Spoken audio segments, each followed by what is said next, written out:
Salut les amis, c'est Archibald. Aujourd'hui, on se retrouve dans une nouvelle vidéo pour parler de la TI 83 Premium. Et justement, j'ai entendu dire qu'il y avait un problème, un problème de sécurité qui, en fait, lorsqu'on met le mode examen, on peut quand même accéder à certains logiciels, des choses comme ça. Donc, c'est ce qu'on va voir aujourd'hui. Avant de commencer avec la vidéo, abonne-toi à la chaîne, mets un j'aime à la vidéo, partage la vidéo sur les réseaux sociaux et rejoins sur Instagram. Donc, il y a beaucoup de personnes qui disent comme quoi on peut retirer le mode examen ou des choses comme ça. Donc, ce qu'il faut savoir, c'est qu'il y a certains modèles de calculatrices, des Casio et des Texas Instruments, les deux, des calculatrices programmables, qui en fait, on peut les mettre en mode examen, ce qui en fait qu'on n'a plus accès à toutes les notes et tous les programmes qu'on a pu écrire. Donc en fait, ça permet de pouvoir bloquer l'accès à ces logiciels, à ces programmes-là, et tant qu'en fait le mode examen est activé. Quand le mode examen est activé, je peux quand même écrire des programmes, mais je ne peux plus lire ceux qui ont été créés avant. Et en fait, il y a un problème, il y a des personnes qui se sont rendues compte qu'il y a un problème de sécurité, qu'en fait on peut passer à travers ce mode examen. Donc j'ai entendu dire de partout, comme quoi, ah oui, on peut retirer le mode examen, on peut enlever le mode examen, c'est-à-dire qu'en fait tu es là avec le mode examen, mais en fait tu peux le désactiver directement avec la calculatrice. Donc peut-être que c'est possible. Moi, je m'en suis pas rendu compte. J'ai pas trouvé j'ai pas trouvé le hack pour en fait hacker la calculatrice et retirer le mode examen sans un ordinateur ou une autre calculatrice. C'est peut-être possible, je sais pas, mais je n'ai pas trouvé la solution. Mais là aujourd'hui, donc je vais te présenter c'est la façon que j'ai trouvée qui permet d'accéder à des logiciels, permet d'accéder à des programmes que tu as écrits avant l'examen ou avant de mettre le mode examen, mais que normalement tu n'y as pas accès. Mais voilà, c'est un hack qui permet d'accéder à ces logiciels-là sans que normalement tu ne devrais pas y avoir accès. Donc moi je fais cette vidéo-là uniquement dans un cadre de ethical hacking, voilà, on va hacker la calculatrice. Je veux pas savoir qu'est-ce que tu vas en faire après. C'est juste, voilà, moi j'explique comment faire comment il y a un problème, il y a un problème dans le système d'exploitation, il y a une erreur, un bug, et moi je vais exploiter cette faille de sécurité. Donc voilà, ça c'est du ethical hacking, je vais exploiter une faille dans la sécurité, une faille qui ne devrait pas exister. Moi je veux pas savoir après qu'est-ce que tu vas en faire de cette information-là, je veux pas savoir qu'est-ce que tu vas en faire. Pour mettre le mode examen, donc il y a différentes, ça dépend de la calculatrice, mais la mienne, ce que tu fais, c'est que faut qu'elle soit éteinte, tu fais annule, enter, on. Donc voilà, annule, enter, on. Et tu vois, elle se met en ce qu'on appelle donc le mode examen. Donc là, tu fais zoom format donc pour OK. Et tu vois que la différence, en fait, la principale différence, c'est que tu vois que le bandeau il est bleu au lieu d'être gris. Et ça, c'est quand tu es sur ATI 83 Premium, tu sais que lorsque le bandeau il est bleu, ça veut dire que tu es en mode examen. Donc voilà, tu fais un pour entrer, voilà. Et donc là, tu peux te servir voilà, de la calculatrice complètement euh, bah, comme si comme si elle était pas en mode examen. Tu peux faire des calculs, des choses comme ça. Mais le problème, c'est que là, tu vas dans les, pardon, tu vas dans les programmes et il n'y a plus aucun problème, que ce soit dans Execute ou dans Edit. Il n'y a plus rien. Par contre, tu peux quand même écrire, exécuter et éditer des nouveaux programmes une fois que tu l'as mis en mode examen. Donc moi pour ce hack, je vais te montrer comment je fais et pour ça je vais prendre des captures d'écran avec mon PC, mais tu peux le faire entièrement, c'est-à-dire juste avec la calculatrice, tu peux faire ça. Donc pour le connecter à l'ordinateur et donc pour retirer le mode examen, ce que tu fais c'est que tu prends la calculatrice, un câble et un logiciel qui s'appelle TI Connect. Là, je vais retirer le mode examen pour te montrer que j'ai bien des programmes que j'ai écrits avant. Et ensuite, je vais te montrer comment faire, une fois que tu es en mode examen, comment accéder à ces programmes-là lorsque normalement tu ne devrais pas pouvoir y accéder. Ok, donc là on se retrouve sur TI Connect. Donc TI Connect, c'est le logiciel officiel de Texas Instruments qui permet de connecter la calculatrice à l'ordinateur. Donc là, comme tu peux voir, donc je suis plus en mode examen justement. Donc tu vois là, le bandeau il est gris. Mais si jamais tu veux quitter le mode examen, tu veux enlever le mode examen sans, en fait, sur le PC, le plus simple c'est de faire clic droit, quitter le mode examen. Là, je vais te montrer comment faire pour accéder à des fichiers, accéder à des programmes que tu aurais écrits avant, mais auxquels tu n'aurais plus accès une fois le mode examen activé. Donc pour ça, là, je vais déjà activer le mode examen et en même temps, je fais les copies d'écran avec TI Connect pour te montrer comment ça avance. Donc là, je vais éteindre la calculatrice. Tu vois que là, elle se déconnecte. Celle-ci, je vais supprimer. Donc pour mettre le mode examen, moi je fais annule, enter, on. Ok. Tu peux voir, normalement, elle va pas tarder à apparaître. Et voilà. Elle vient d'apparaître. je fais une copie d'écran pour te montrer. Il y a le bandeau bleu et c'est mode examen activé avec la version du système d'exploitation 5.2.2.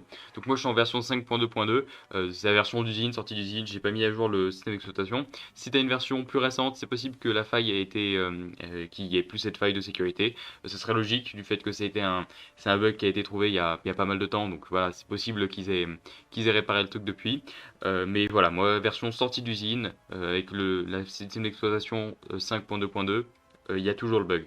C'est possible si tu as une version antérieure que ça fonctionne, mais que c'est possible aussi que si tu as une version plus récente que ça fonctionne plus. Donc voilà. Moi je sais pas, juste avec la version que j'ai, je sais que ça fonctionne. Donc quand j'étais en mode sans, j'ai oublié de te montrer, mais attends, je vais donc quitter le mode examen et te montrer donc. Voilà, je vais faire une capture d'écran. Lorsque je vais dans mes programmes, le code que j'ai écrit, j'ai trois programmes. Donc j'ai BMath, Math et On. Donc voilà, c'est juste trois programmes que j'ai écrits comme ça. Il n'y a rien dedans. C'est juste voilà, une série de nombres aléatoires. C'est juste voilà, pour te montrer que là, lorsque je suis en mode normal, lorsque j'ai enlevé le mode examen, j'ai accès à ces programmes-là, mais lorsque je passe en mode examen, j'y ai plus accès. Donc là, je vais relancer le mode examen pour te montrer. Voilà, lorsque je suis de nouveau en mode examen, lorsque je vais dans les programmes, donc même manip, juste tu appuies sur la touche programme là, et bah tu vois que là maintenant, j'ai plus accès à ces trois programmes-là. Et le problème justement, c'est qu'on veut avoir accès à ces programmes-là. Donc ce qu'on va faire, c'est qu'on va justement faire donc justement l'astuce que j'ai là, l'astuce qui permet justement de passer dans une faille de sécurité qui permet d'avoir accès à ces programmes-là. Donc la première chose qu'on va faire, c'est qu'on va créer un nouveau programme. Donc tu peux pas exécuter ni éditer les programmes parce que bah, il y en a pas en fait. Lorsque tu es en mode examen, tous ceux que tu as écrits avant n'existent plus. Enfin, si, ils existent dans la mémoire, mais on n'y a pas accès. Et donc en fait, ce que tu vas faire, c'est que tu vas faire nouveau, créer. Ça tu sais faire, hein, c'est rien de très spécial. Et tu vas l'appeler A. Donc voilà. Tu vas appeler le programme A. Après, tu fais Enter. Tu peux commencer à écrire du programme. Mais bon, là, on va rien écrire. On va juste quitter. Et tu vas voir que lorsque tu es dans les programmes, maintenant, tu as le programme A qui apparaît. Voilà, c'est normal. C'est-à-dire qu'en fait, quand tu es en mode examen, tu peux écrire et créer de nouveaux programmes, mais tu n'as pas accès à ceux d'avant. Et là, on va faire exactement la même manipulation, mais on va créer un programme qui s'appelle C. Donc voilà, pareil, tu vois que là, c'est très simple, hein, ça tu sais faire, c'est juste tu crées un programme et on va pareil, on va pas écrire de programme, on va juste le garder comme ça. Voilà. Lorsque je rentre dans les programmes, maintenant j'ai le programme A et le programme C. Mais le problème, c'est qu'on n'a pas justement le programme BMath, Math et On. Et on veut avoir accès à ces programmes-là. Donc là maintenant, je vais te montrer comment faire pour avoir accès à ces programmes-là. Et ensuite, je vais te montrer l'explication des ethical hacking, de comment ça se fait, quelle est la faille en fait, et d'où vient le problème et comment ça se fait qu'on y a accès.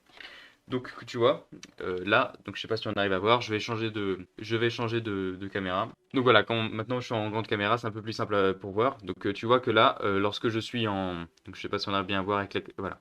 Donc là j'ai donc nouveau, je peux créer un nouveau, je peux éditer ou exécuter les programmes que j'ai écrits maintenant. Sauf que là, ce qu'on va faire, c'est qu'on va aller dans Edit. Donc tu vois, là je suis sur A, je vais descendre pour aller sur C, je vais remonter sur le A, et maintenant je fais tout simplement Enter. Et tu vois que là, je suis dans le programme BMath et je suis plus dans le programme A. Alors que pourtant, j'étais sur le programme A, je descends sur le C et je remonte sur le A. Et le programme qui s'ouvre, c'est le BMath. Donc maintenant que tu sais quel est le problème, enfin voilà comment accéder à un programme que normalement on ne devrait pas pouvoir y accéder. Et maintenant, je vais te montrer en pratique, en regardant la mémoire, de comment ça se fait qu'on a accès à ce programme-là, alors que normalement on ne devrait pas y avoir accès. Ok, donc là je suis sur la calculatrice dans le menu principal. Ce que je vais faire, c'est que je vais faire seconde plus pour donc accéder à la mémoire. Donc voilà, donc seconde, la touche bleue plus, donc la touche qui est juste là pour accéder donc à mémoire. Je vais faire donc une autre capture d'écran. Et ce que tu vas faire, c'est que tu vas aller donc soit taper sur 2, soit descendre pour aller sur 2. Donc gestion, mémoire sup. Donc voilà celle-ci. Je descends, je vais donc sur 2, Enter. Il y a cette autre page qui apparaît. Donc là, tu as, accès à toutes les mémoires. Donc là, tu voilà, as la mémoire de la RAM, la mémoire des archives. Et là, on va donc soit taper sur 7, soit descendre jusqu'à 7 programmes. C'est cette touche-là. Voilà. PRGM, programme. Tu fais Enter. Il y a donc cette page-là, c'est juste pour te dire voilà, que pourrais donc te rappeler que tu es en mode examen. Tu fais Enter, ou alors tu appuies juste sur une touche, donc moi j'ai appuyé sur 1. Et donc là, je fais une autre copie d'écran. Et donc, tu as accès donc, à la mémoire. Donc, tu peux voir que tu as accès donc, au programme A, qu'on vient juste d'écrire. Tu as accès au programme C, qu'on vient juste d'écrire. Sauf que les autres programmes qu'on avait avant, donc BMath, Math et Home, existent. Ils sont là dans la mémoire. Sauf qu'il y a, il y a le égal barré, donc inégal, qui en fait nous fait comprendre qu'en fait on n'y a pas accès. C'est-à-dire qu'ils existent, ils existent dans la mémoire, sauf qu'on ne peut pas y accéder. Et le problème, c'est qu'on veut justement y accéder. Et on remarque justement que ce qu'on avait fait, c'est on était allé dans le programme, on avait fait A, on était descendu vers le C, et ensuite on est remonté vers le A. Donc A, C, A. Et on avait ouvert B maths. Et en fait là on comprend pourquoi. C'est-à-dire qu'en fait c'est rangé dans l'ordre alphabétique, donc A, B, C, et puisque B maths commence avec B, c'est entre le A et le C. Et en fait, c'est tout simplement un problème d'index. C'est-à-dire qu'en fait, dans le programme, lorsque tu vas sur programme, edit, il considère que quand tu es sur le A, tu es sur le premier, tu descends sur le C, parce que c'est sur lequel tu vas, mais ensuite, lorsque tu remontes vers le A, il ne considère pas que tu retournes vers l'élément A, il considère juste que tu vas du A vers le C, et qu'ensuite tu remontes d'un cran. Lui, il considère que tu remontes d'un cran et que c'est juste tu remontes vers le A, sauf que le problème, c'est que dans la mémoire, c'est pas rangé comme ça. Dans la mémoire, lorsque tu descends du A vers le C et qu'ensuite tu remontes d'un cran, tu remontes pas vers le A, tu remontes vers le B maths. Et donc c'est pour ça que lorsque tu vas dans Edit, tu vas du A vers le C, tu remontes d'un cran, tu arrives à exécuter, enfin tu arrives à lire, je veux dire, pardon, tu arrives à lire le programme BMath. Et ça marche avec tous les programmes. C'est-à-dire que moi là j'ai fait ça avec BMath et je l'ai entouré de deux lettres, d'un A et d'un C, mais avec M ça marche aussi. C'est-à-dire que si je mets un programme qui s'appelle L, mais qui a rien du tout écrit dedans comme le LC, juste un L et un O, et bien je vais sur le L, je descends vers le haut et je retourne vers le L, et ben le programme que je vais ouvrir ça sera math. Pareil pour on, c'est-à-dire que pareil je l'entoure avec deux lettres et je pourrais l'exécuter. Donc voilà, je vais te montrer, je vais refaire pareil, je vais faire nouveau, je vais écrire un programme qui s'appelle L et un programme qui s'appelle O. Donc voilà, je vais dans programme, nouveau, L, enter. Voilà, je te fais une petite copie d'écran. Donc c'est juste, voilà, juste un programme qui s'appelle L, j'écris rien du tout dedans. Quand je vais dans les programmes, il y a A, le programme A, L, A, C et L. Donc pareil, je crée un nouveau programme qui s'appelle O pour entourer le programme math. Enter. Quit. Je vais faire une copie d'écran. Donc tu vois, là, donc dans les programmes, j'ai donc le programme A, C, L et O. Ce que je vais faire, c'est donc là, si je vais de A, attends, je vais donc changer la caméra. Donc là, si je vais de A, mince, on voit pas bien, voilà. Si je vais de A, mince, comment on voit, voilà. Si je vais de A vers le C et ensuite je remonte vers le A, c'est le programme BMath qui va s'exécuter. Sauf que si je vais je vais te montrer bien. Si je vais vers le programme O et je remonte vers le L et que je fais Enter, là, tu vois que c'est le programme math qui a été exécuté. Donc là, c'est pareil, c'est juste des nombres comme ça que j'ai écrits, ça veut rien dire. Mais voilà, donc là, tu vois, on a donc maintenant accès au programme math. Et pareil, si on veut on peut faire la même manipulation avec le programme on l'entoure de deux lettres et tu peux arriver à l'ouvrir. Donc voilà, ça c'est donc la faille de sécurité dans le mode examen. Le problème, c'est qu'en fait, le mode examen il est censé pouvoir faire qu'on n'a pas accès à ces programmes-là, faire que justement on n'a pas accès aux notes qu'on aura pu prendre, tout ça. Et en fait, on se rend compte que en étudiant la mémoire, là, en étudiant la mémoire et on se rend compte qu'elle est classée par ordre alphabétique, eh bien, on peut très simplement arriver à trouver une faille et à en fait arriver à lire un programme que normalement on ne pourrait pas lire. Donc voilà, j'espère que la vidéo t'aura plu. Dis-moi dans les commentaires qu'est-ce que tu aimerais voir dans les prochaines vidéos, des hacks sur la TI-83, si toi t'as trouvé d'autres failles de sécurité et tout comme ça, bah dis-moi dans les commentaires. Si tu veux voir des vidéos de techno, d'impression 3D ou trucs comme ça, abonne-toi à la chaîne et mets la cloche pour pas te perdre les prochaines vidéos. Mais j'aime la vidéo, partage la vidéo sur les réseaux sociaux, rejoins sur Instagram et puis je te dis à une prochaine fois dans une prochaine vidéo. Allez, salut!